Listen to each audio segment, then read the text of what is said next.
Merci beaucoup d'avoir cliqué sur cette vidéo et aujourd'hui j'ai quelque chose à partager, un petit témoignage par rapport à ma vie. Tu sais, moi je suis né chrétien depuis le berceau, dans une famille engagée, chrétienne, et c'est vrai que depuis enfant j'ai toujours vécu le culte en famille.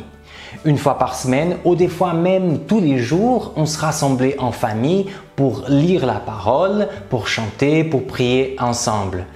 Et il y a une chose qu'avec mon ministère de pasteur, j'ai remarqué. Si dans une salle, et j'ai fait ça très récemment, on demande aux gens qui sont présents, qui sont nés dans l'église, et on voit les bras, et après on demande qui avait le culte en famille, très probablement tu auras presque 100% des mains qui vont se lever.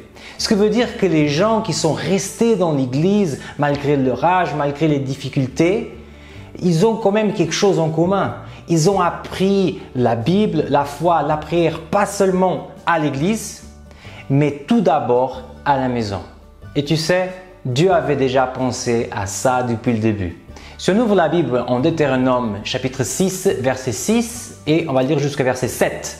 Il nous dit ainsi: « Les commandements que je te donne aujourd'hui resteront dans ton cœur. Tu les enseigneras à tes enfants. Tu en parleras quand tu seras assis chez toi, quand tu marcheras sur la route, quand tu te coucheras et quand tu te lèveras. » C'est un peu ce que j'ai vécu parce que c'était pas que dans le culte qu'on parlait de Dieu. Des fois, à la table, on parlait de certaines choses, dans la voiture, quand on marchait. Il y avait en effet cette culture d'enseignement, de parler de Dieu, de parler de nos expériences. Et c'est vrai que je trouve que ça fait une différence dans ma vie.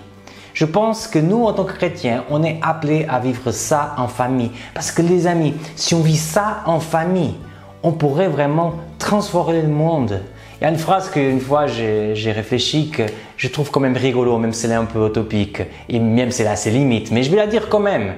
Si on arrivait à partager l'évangile pleinement avec nos enfants, on n'avait pas besoin de faire de l'évangélisation. C'est utopique, mais en même temps, il montre quel était le but de Dieu avec ce culte en famille et quel est encore le but que Dieu a dans nos familles, dans nos couples, qu'on puisse se tourner vers lui et le chercher ensemble.